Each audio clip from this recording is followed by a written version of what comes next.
Hey everybody, how you doing? It's Tuesday Night Live, and we have a hurricane coming. Hope you guys like the little thumbnail I used on there. Trying to be creative. Let me just close some of this stuff down here. All right, check my sound. Tonight, it looks like everything is working properly. I did some test runs, and yep. So I think we have everything working pretty good now, and hopefully we won't have any issues tonight. So if you guys are listening to me in Florida, please heed the warnings, especially if you're in the middle of the state, all along the I-4 corridor. It's going to be some pretty good flooding and stuff like that. So, just keep an eye on that and, go from there. So I was out of town for the weekend, and unfortunately we got rained on. So we had one good day out in the boat, and then we stayed in the room the next day, but I had a good time. Visited some family and stuff like that, and watched the storm. So for those of you that may not have heard me talk about it before, there's a real good let me get this going on right here. There's a really good weather guy. Switch the screens. Hopefully the sound stays working. I think I've got that fixed. But Mike's weather page, he's a amateur storm chaser. He loves doing this stuff. He's been doing it close to 20 years, and this is his website. He's on YouTube, Facebook, TikTok, X, Instagram. He's all over the place, but gives you really good information. In his website, spaghettimodels.com, gives you all the different news agencies. Let me get my mouse here where it is. And so you can click. These are all different websites that he gathers his information from. So really good source for all weather. When there's no hurricanes, he'll talk about other parts of the country. And obviously you can go to his site and look at different companies and stuff like that, and see what kind of stuff they're doing. So, hey Rick, how you doing? So this was one of the things on his channel. This is windy.com, and this goes. You can scroll, hit anywhere in the country, and it'll tell you what's going on. But this mass here was over here last week, and they were thinking it was going to turn into a hurricane, and never did. But that's what gave us all this rain this last week. And of course, this is Hurricane Milton, who we're going to be seeing soon. But this is a really cool website. You can see the wind directions and shearing and all that kind of stuff. Good. It's good. You can kind of keep an eye on what's going on. You can advance it. So I can turn the weather up. Now it's showing Wednesday at noon, and then Wednesday at 11 p.m. And you can see there's the hurricane getting close to landfall. I'm pretty in the good spot there. According to this website, their modeling says we're only going to get about 30, 40 mile an hour winds. So we have thunderstorms that do that. Although this will be prolonged. And of course, as it goes through the state, by Thursday, 11 p.m., it's already exiting in just a little bit of feeling in the Daytona, Melbourne area, Titusville. But pretty cool things. Here's our current. Oh, that won't let me stretch it. That's our current rain radar right now. And that's the actual 4 p.m. Advisory from National Oceanic Weather, NOAA, whatever that stands for. No, Chris, you cannot. So, all right, so let's, I just wanted to show you guys this stuff. Let's go back to what's going on. So, Chris, the problem with E85 is it requires 30% more fuel. So, obviously, the jets would have to be 30% larger. So, yeah, E85 will not work in your generator without major carburetor recalibration. And you can use non-ethanol fuel. What they call that, no, I can't think of it, but it's the same fuel all the boats and all that stuff use. That goes in no problem. But yeah, no E85 for your generator. Hey Ryan, yeah, we should be okay. I was just going over some weather maps and stuff, and we are, even though we are on the southeast side of the storm, which is the sloppy side, we are far enough away, and the storm should start reducing its size. Rec 90, thank you, Chris. Yes, Rec 90 is a-okay for your generator, but not E85. Yeah, so we're gonna be pretty safe. Basically, same kind of winds we'd get in a thunderstorm. But yeah, so we'll be fine. Mike, you're going to have to keep an eye on this. Glad you were able to come in tonight. Can we start over? One thing I was showing, Mike, I don't know if you know about it, but let me go back to this. This is a really good weather source for anybody in the country. Mike's weather page. It's at spaghettimodels.com. You can see him on YouTube. He does live shows during storms twice a day, and he'll do storm chasing. But he's on Facebook, Instagram, X, TikTok. He's everywhere, and even though he's not an actual meteorologist, he uses all the different websites that he has, and he gets all the information, and he's pretty darn good. So yeah. So Mike says tropical storm conditions is all it looks like we're going to get. Yeah. As long as you're not anywhere near the St. John's, because as Mike was saying, because the storm has a counterclockwise rotation, once it leaves or gets close to leaving the east coast of Florida, then the northwest side of the storm becomes the sloppy side, and it's going to be driving you're going to get a lot of driving rain and storm surge in the St. John's, and it's going to mess a lot of that up. My cousins just bought a place in Apopka, and they're on the St. John's, and they were in a evacuation zone, so they went ahead and I believe their plans were to load up their motorhome and go up to Valdosta. So, yeah, Mike, it's cool. You've been I've been following Ryan Hall. Okay. I don't know him, but I'll check him out. But Mike, I've been following him for years, and he's been really good. And when he's not doing weather, he's an RC race guy. He puts on big races in Tampa for RC cars in January, February time frame. So anyway, so that's kind of good. I know you're up close to you're close to Jacksonville, so like you said, you're in tropical storm area, kind of the same thing that we are.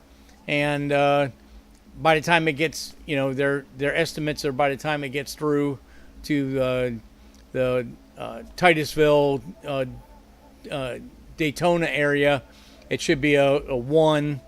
And of course, even though the northwest side of the storm will be the dirty side, then it's very small on that side. The southeast side of the storm is always the bigger side of the storm. I don't know why that is. Probably something to do with the rotation or something. Plus, there is some shearing going on, so Obviously, you can see I've been paying attention to this thing. But anyway, yeah, so that was, we were up in the land last weekend with our cousins. We were boating along the St. John's, and we had a good time until the rain came. But that's you never know what Mother Nature is going to do. And they've already, so in DeLand where we were, a pontoon landing, little resort there. The St. John's was already up, pretty much level with the docks.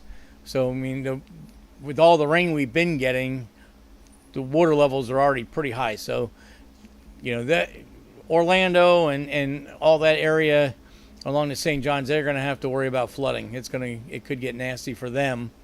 And of course, Tampa's going to be a mess, and all that.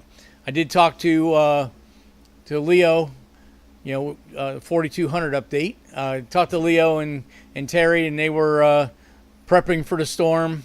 Unfortunately, he asked, and I just didn't have time.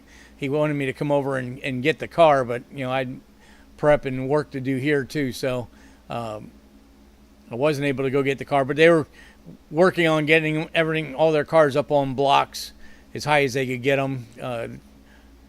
I don't think they're going to have the flooding that they had in Ian, but they're preparing, and they were able to get their pond cleaned out and stuff, and so that's moving water again. So that'll aid if that can keeping the water level as low as possible until it crests that. But I think they're going to be okay. Storm looks like it is going to weaken, so just anybody's got family or anybody that's in the like I said, along the I-4 corridor, hopefully they're all going to make it, and if they're in an evacuation zone, they heed the warnings and leave. Everybody nationwide saw the mess in Tennessee from Helene, whatever that was. So anyway, enough storm talking. I'm done with it. So last week was a freaking mess. I apologize.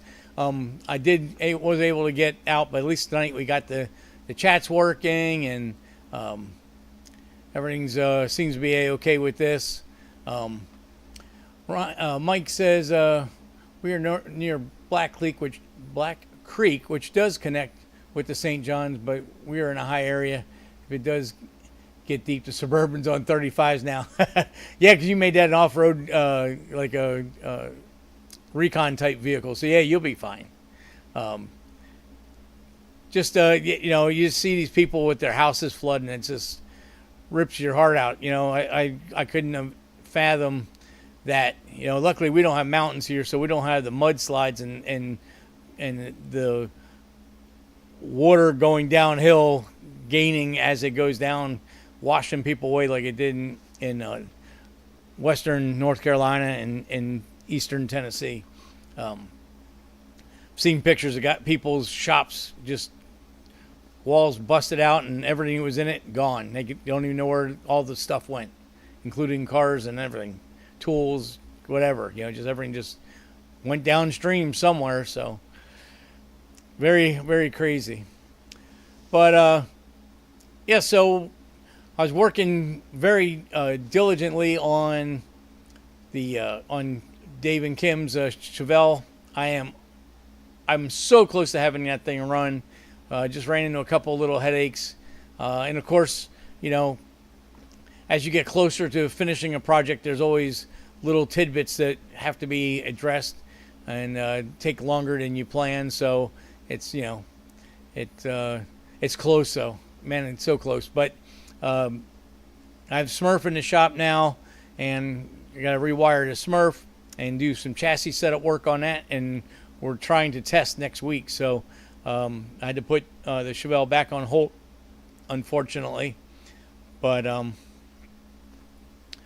it's the way it goes.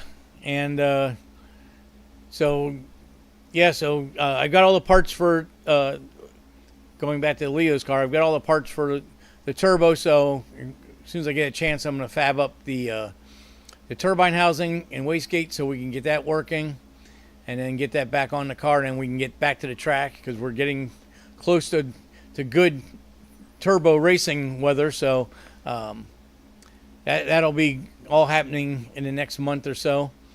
And the Smurf, we're working on getting that thing ready for the small block shootout at South Georgia Motorsports Park, November 1st and 2nd.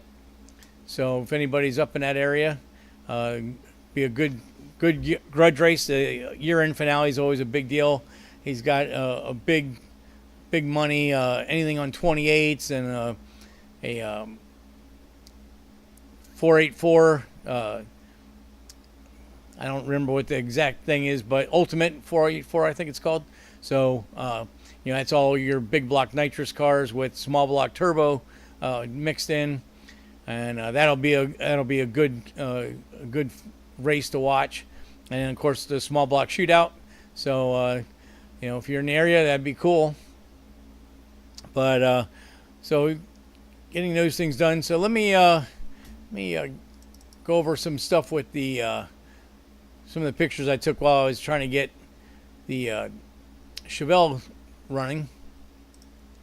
So there's the engine, pretty much completely wired. I'm still lacking throttle cables and the air intake tubes. I've got the stuff. I just need the rubber silicon joints to connect everything up, but very close. But it's completely wired. All the oil lubes in, the cooling system's done, the transmission is topped off as full as I can go till the car's ready to start. The fuel system is all connected, so really close. I did all the power steering, so here's all the power steering hoses all done now. This I can large. So Holley mid-mount system, and with the Hydro Boost and the Borgeson gearbox all plumbed up and everything.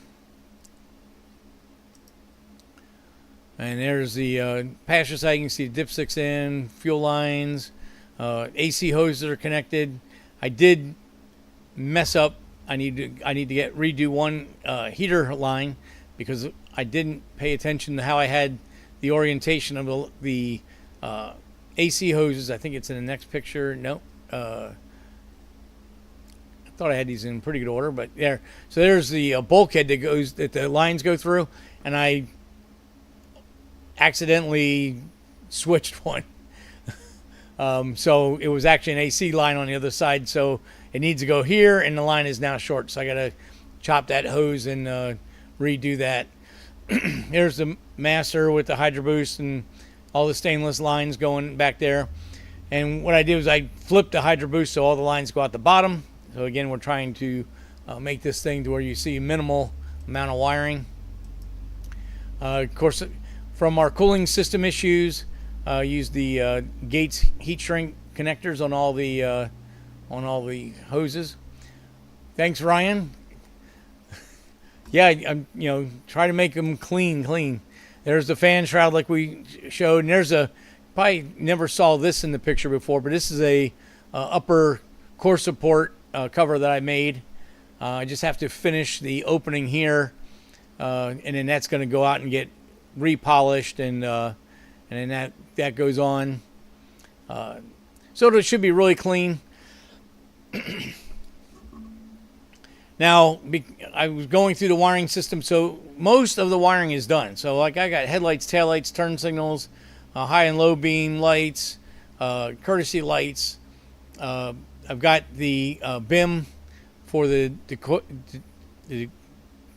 Dakota Digital. Wow. I got the BIM module for the Dakota Digital program, so it will recognize all the sensors out of the Holley. And there's the lower hose. That's another picture in there. So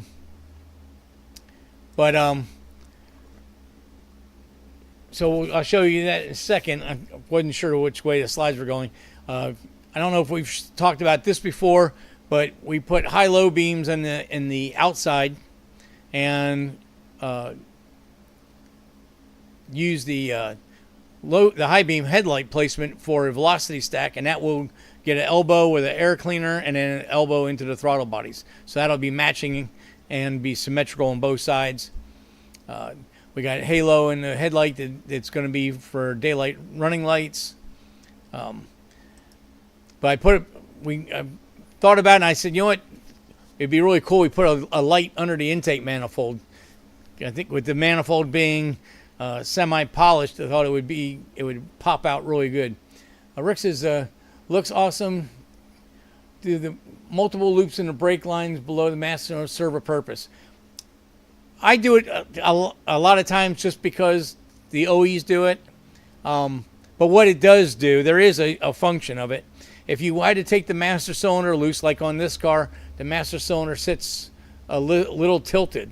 So to fill it and to be level, I unbolt it off the Hydro Boost and I can swing it up, and those curly cues will kind of give you some leeway on the lines. The other thing is the body is mounted on rubber, the frame is mounted on is solid, and so the master cylinder is mounted to the body, which is rubber mounted, but all the brake lines are mounted on the chassis. So it gives you a little bit of a area for movement between the body and the frame, but mainly it's aesthetics. But yeah, so that's I put the light on there. Here's another couple angles. So we thought that would look really cool. Dave went to Mecum last year, and somebody did that. They had Chevrolet in the valve covers, and they had a light behind that. So he thought, hey, that'd be pretty cool if we could do that on my car. And at a car show or something, it'd really stand out nicely. So just a couple angles of it. So I thought that looked pretty cool. And I don't remember if I showed. I know a couple weeks ago I showed the exhaust, but I don't know if I showed the final tailpipe. So this section here was from the kit where it actually turned and went out the side behind the rear tire, which looked crap. So I did stainless and made this piece here. So now it's all tucked up high underneath the rocker, so you don't see the exhaust hanging down. And that's the other side matching it. You can kind of see here it's basically hangs about a 1/4 inch below the bumper, but completely tucked in from the rocker. So you only see this little section when you're looking under the car. Pulling up behind it, you wouldn't see any of it. So just a pretty cool way of doing all that. But something I had to get done, Then going back to our there's the rest of the fuel system. I'll have to do a fuel system tech again. On this one, we used a Holley in-tank pump without the regulator. So this one has a feed line and a return line. And we used Holley's fuel filter with regulator built in. So we got fuel going in, fuel going out to the front, and out this side. It's kind of hard to see in this picture, but there's a line, there's a regulator, and then there's a return line here going back into the tank. So it's one line going to the front, the way I usually do them. Works well for, like I said, and previous things, works good under 500 horsepower, or under 600 horsepower for sure. Chris says, was going to add a plate of steel over my seat belt holes as washers. Is there a required size or thickness for SCCA? No, a fender washer would work fine. I usually will stack 3 of them because I like something closer to 3/16 of an inch in thickness. So each fender washer is usually a 1/16, so 3 of them would make 3/16, and it just keeps it from pulling through the floor. So yes, that should be fine, Chris. And then there's the interior. Again, we did the same thing with the blue lights, and you see we put in a low car brake and gas pedal. Starting to put the kick panels in to get the speakers and all that stuff done. I got a lot of the ACs plumbed. There's the stick shift. So what we did, I'm sure I've mentioned it before, this car's got a 4L80 transmission, but Dave kind of wanted to make it look like it had a stick shift in it. So we use this low car shifter, and then when the car gets upholstery finished, he's going to have a probably a buckskin shifter boot made for this, so it'll look like a stick shift. And of course, the plate actually has a stick shift pattern on it. We went with this. It's kind of funny because there's a guy that makes these billet trim panels for the console. Normally, the automatic shifter would be back here, and it puts the drink holders way up in the front, where you'd have to lean forward to get the drinks out of the cup holder. So with the stick shift one, the cup holders go in the rear. So that's what started this whole thing. We wanted the cup holders back by the seats. So the only way he could do that was with a stick shift plate. So I'm like, we can put the shifter wherever you want. So why not? And then it's tilted and angled so that it's kind of in the position it would be for a stick. And obviously there's no clutch pedal, so I mean it's not going to fool that many people. But just, you know, kind of just make it clean and stuff. There's a close up of the pedals. I got most of the carpet cut out and trimmed up and stuff. So that's all getting really close. And batteries in the car now, obviously, and that's all. There's all the stereo stuff all wired up now. One of the things I might have shown when I did Joe's car, obviously I like to try to engineer the car so that it's easy to work on. Now obviously the battery up on the hump over the rear end housing is not an easy place to get to, but this interior trunk is going to get fully upholstered, so all this will be hidden. So it's the only place we could put the battery. Now let me zoom in here a little bit. So you can see here on the battery box there's actually studs. So what I did to make it easier to work on is the mounting for the battery box is studded to the floor. So you can take the bolts off, pick up the whole box, and there's a bit of cable behind it, so you can pick that box up and pull it and put it on the flat of the trunk, where you can access the top of the battery if you want to change the battery. But you don't want to do all that just for general maintenance. So I always install these charging lugs. So these charging lugs are tucked up behind the bumper. You can see them now because we're looking up at the trunk of the car from underneath when it's on the lift. But from ground level or even pulling up behind the car, you wouldn't be able to see these lugs. And these are heavy enough cable that you should be able to jump start the car, but you definitely can put your battery tender on there to keep the batteries charged up. You can see I've got my ground strap. So going back to our wiring discussion, whenever you mount your battery in the car, your battery cable, if it's in the engine bay, well, you're going to run your battery cable to your engine block.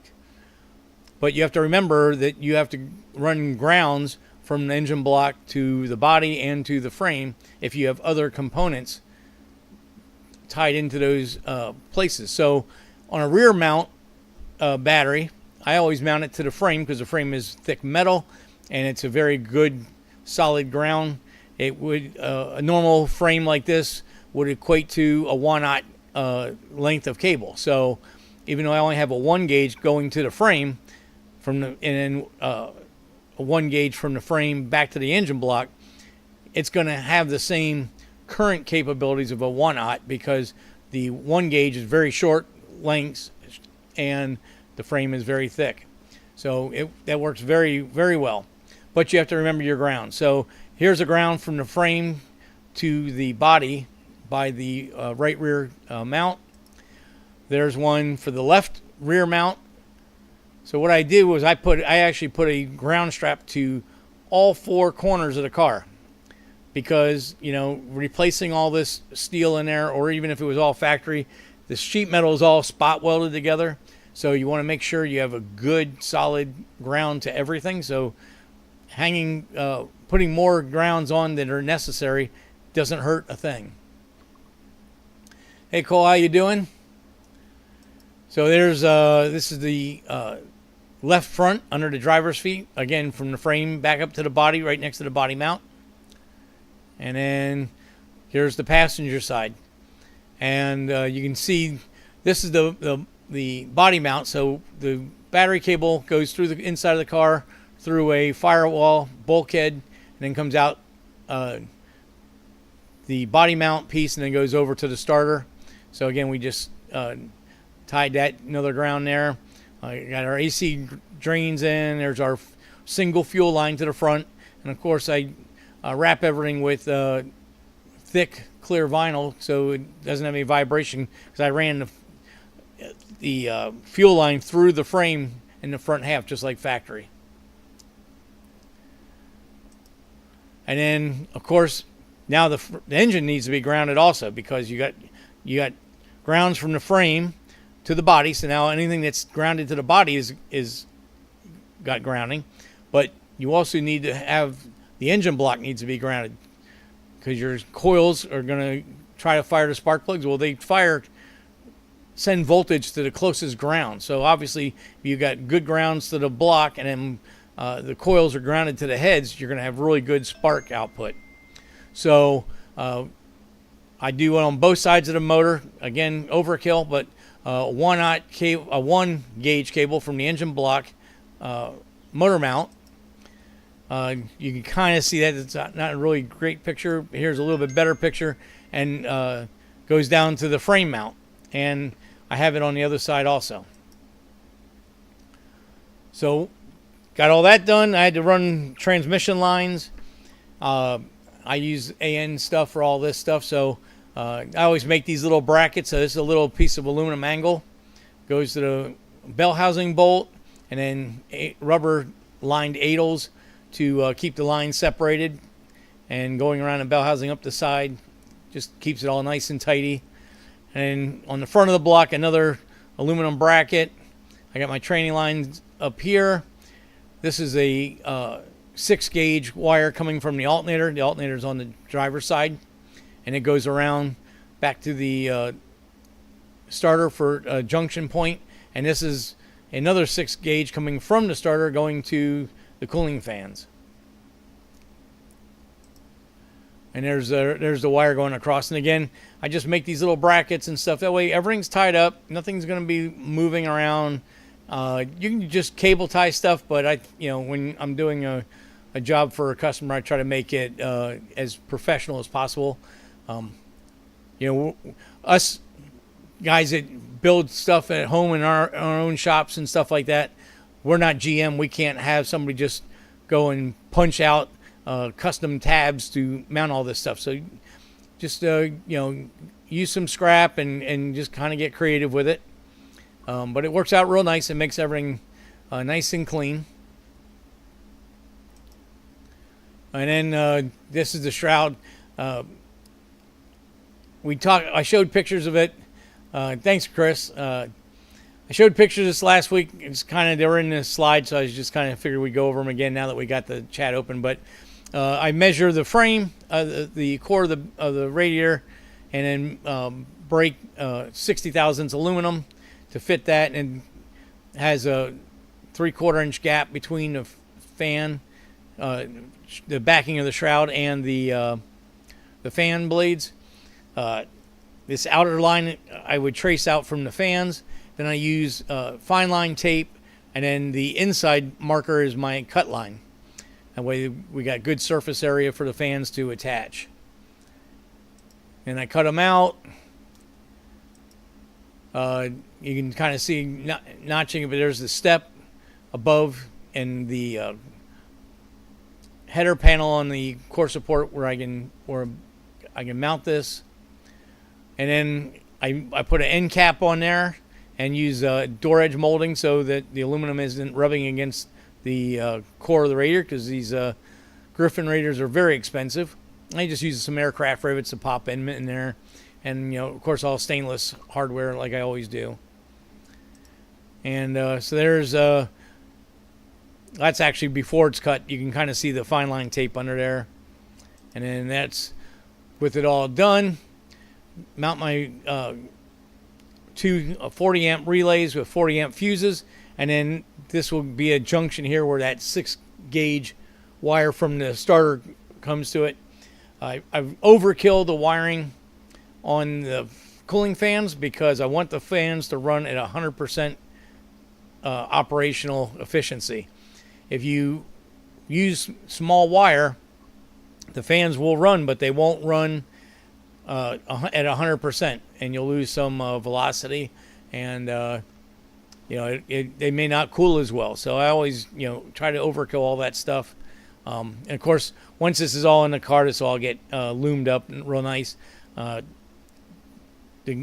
the fans they go to a frame position, a frame ground right next to the water hose. So the grounds for the ground wires are less than 16 inches long. So again, all the current will be able to be used by the cooling fans.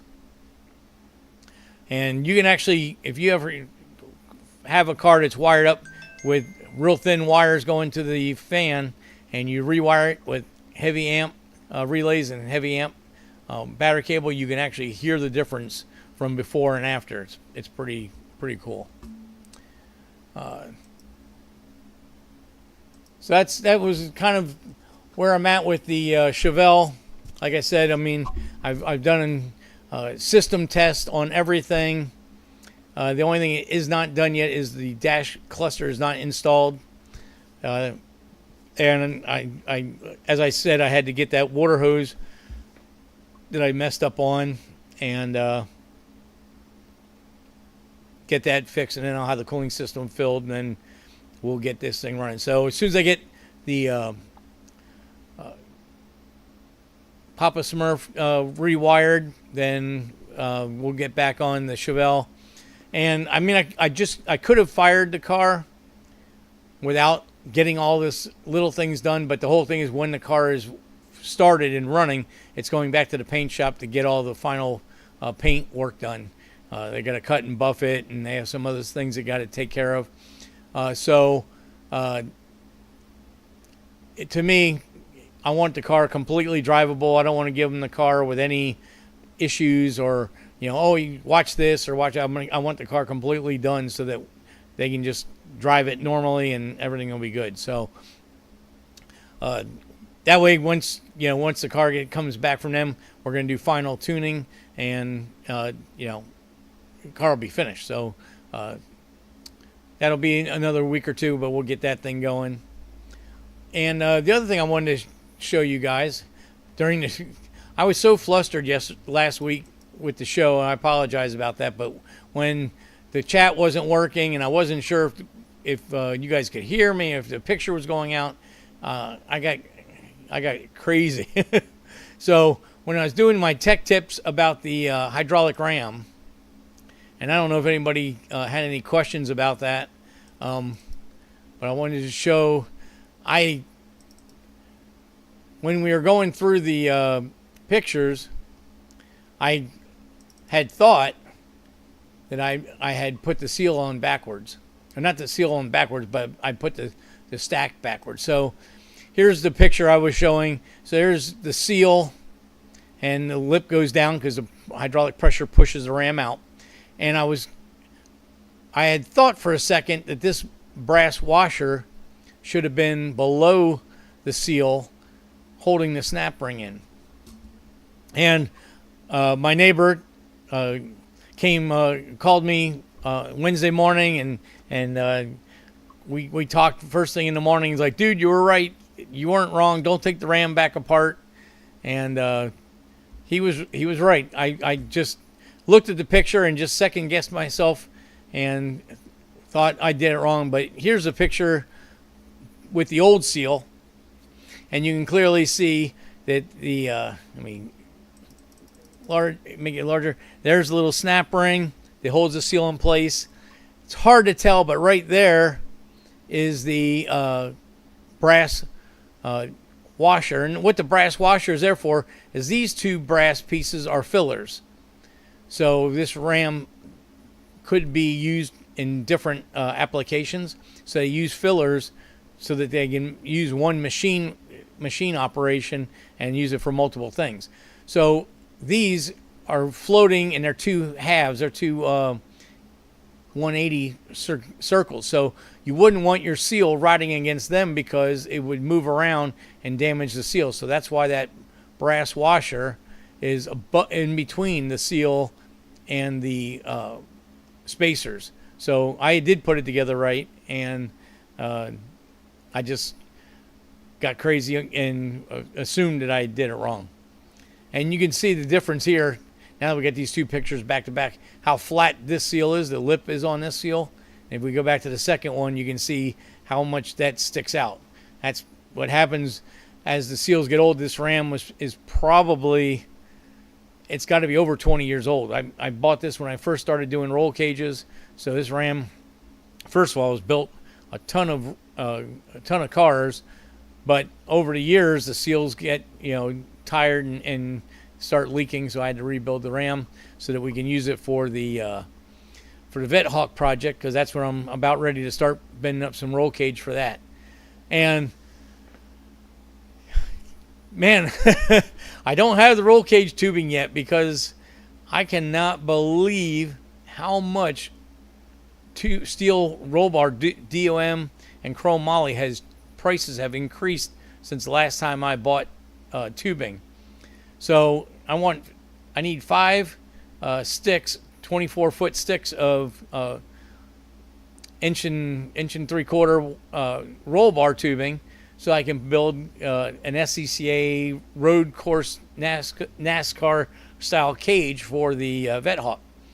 In drag racing, we would do it in chrome moly, and we would use multiple different size materials, because in drag racing, NHRA, IHRA, you only use the heavier wall tubing or the thicker diameter or larger diameter tubing in the driver compartment. Everything outside of that, you can go to smaller tubing for weight reduction, because the sanctioning bodies are only concerned about let me put the screen back on. They're only concerned about driver safety. So you can use multiple size tubing. Now in stock cars and road racing, they're worried about the integrity of the entire car, because you can get in, a lot of tracks do not have walls. Drag racing, there's walls. So when you get out of control, you hit a wall pretty quick, and it takes a lot of the pressure off, steam or speed of the collision. It shrubs it off really quick, and so they're not as concerned with the entire car. But especially in road course racing, most tracks have large amounts of runoff, and of course most stock car tracks on the infield have runoff. So if you go into a barrel roll or something like that, you can roll forever, and the car will try to self-destruct. So they more so mandate 1 diameter tubing for the entire car. So anyway, so 5 sticks of, I was going to do DOM, and I've gotten prices anywhere from $900 to $1,500 for 5 24-foot sticks of tubing. I can remember in the day buying that stuff for a couple $1.50 or $2 a foot. So that was a quite awakening. So I haven't bought the tubing yet because I'm still shopping, because the first couple people I got was in the $1,500-$1,600 range, and then I'm slowly finding a little bit better pricing from larger places that have more distribution centers. So I got a couple local places that I'm still waiting for quotes on, so hopefully I can get that, and once we get some of this other stuff taken care of, I can get back on that thing. But it was just something I wanted to go over, because we didn't have the chat last week, and I wasn't sure if you guys saw what I was talking about. Well, I knew you saw, but I didn't know if you had questions on what I was doing. And again, the whole reason I went into the hydraulic ram service was just because it's something very simple to do, and it's something you can do yourself. You don't have to send things out like that. and in fact, you can make a nice little business out of it once you've done a couple and you've kind of got a handle on it, for what it takes to do, because the seals and stuff are fairly cheap. So like I was saying last week in the show, that ram is it's a 10-ton with its own pullback. That ram for replacement is $380. So if you took it to a repair shop to have it rebuilt, they'd probably charge you almost $200 because they usually go whatever's half, but doing it yourself, the seals were $30, and it took me less than an hour to do it. In fact, it took me longer to go get the seal than it did to actually tear it apart and clean it and put it back together. So just wanted to show you that. It's something I've been doing for a long time, and it's real easy to do. Hydraulics are simple, and it's kind of all goes back to your braking hydraulics, your power steering hydraulics, even your transmission, automatic transmission hydraulics, all work on the same principles. So it's good to see the inner workings and understand what's going on there, and save yourself some money. So that was just something I wanted to go over. I didn't really put too much of a tech thing together this week because I was thrashing on the Chevelle, and then I thought, well, when I get back in town, I'll work on the tech tip for today. But then with the get involved watching the hurricane and storms and connecting with friends and family to make sure that they're okay and they're set up, kind of time got away from me. And of course, I'm on a tight timeline on the Smurf, so I did get some work done on that today. I'll get some slides on that for next week. There's a lot of stuff I can't show, but we can go over some of the stuff I'm doing on that. I'll get show you this, how we're laying out the wiring and stuff like that, like we've done before in other projects. And maybe I don't know if I'll have it. I don't know if I'll have the chassis stuff done by Tuesday, but if I do, we can go over some of that too. But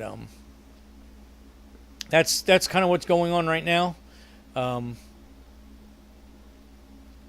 I did get the radiator in for Mike's Trans Am. That came in Friday night, but obviously with the timeline on Smurf, that'll have to wait till that car gets finished up.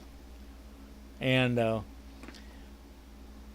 trying to think what other projects we got going on that I haven't mentioned. I did. I got wheels for the Vet Hawk. Not really.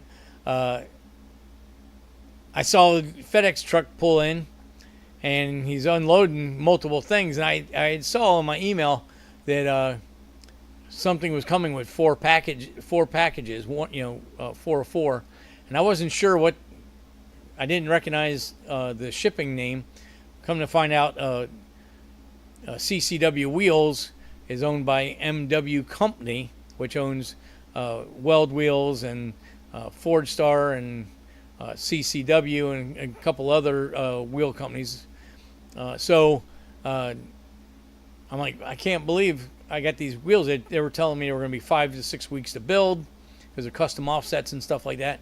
Well, sure enough, I go out there and they're Weld wheels for a truck, 22 by 10.5 with a truck bolt pattern. Looked really cool, but wouldn't fit my project. So they shipped them to the wrong people. So I had to get that taken care of. And I did get a hold of the salesman yesterday, and he did say that my wheels are being worked on, so they should be here soon. So that'll be exciting to see when they get here. Be another step forward on the Vet Hawk project. And something else I was going to say was it tipped my tongue. Vet Hawk.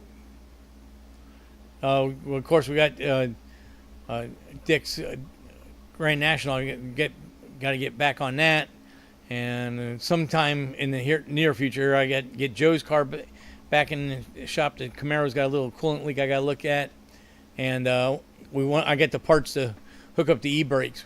Joe wants to go ahead and hook up the e-brakes and that, and sometime I'll find some time. I got to get the 6-cylinder in Bert's Kremlin. The list is long. I don't know how I'm going to get it all done, but just keep picking away at it. It's all you can do. Good thing is once Smurf's wired and the newest chassis setup done on it, that should be pretty good for the rest of the year. That car will only require maintenance at that point, and so that'll be good. Dave's car should be wrapped up here real quick, so that'll be good. I'll get some time to get on some of these other projects and get them finished up. And yeah, get all this stuff taken care of. And I got to get another thing on the list is I got to get some more time to get some more videos up on the channel. But everything has been going pretty well as far as that all goes. The NASCAR needs a couple little things. I'll probably do that on a Sunday. And we'll see where that next thing is. Oh, that was what I was going to say. Mark, I bought 10 road course slicks and 4 rims from a guy on Facebook that's up in North Carolina, and they've been delayed, well, of course, with the hurricane and everything else, but he is getting them shipped. He was actually at trying to get Fastenal set up today so he can get them shipped out tomorrow. So that'll be good. I'll have those things. I can get the right tires and wheels back on that car instead of the Autocross 17s that are on it now. And I just got to fix a fuel pump on that and get it back out to the track and see what that does. So kind of the shop updates for where we're at right now. I'm sure Chris is getting stuff done on his project. Sure, I just want to say. Oh, hi. Hi. So, yeah, my wife and my neighbor just stopped by, telling me it's dinner time. So, I guess we'll wrap up the show tonight. Again, everybody that's in Florida, listen to your officials for what you need to do in your area, and try to be safe, and hopefully everybody gets through this with minimal damage. Hopefully it's just like electrical out and stuff like that, which, I mean, we can all live with that kind of stuff. And hopefully my electric does not go out so I can stay working. So, but I do have generators set up, so if I do lose power, I can be on generator power in a very, very short, fast time. So,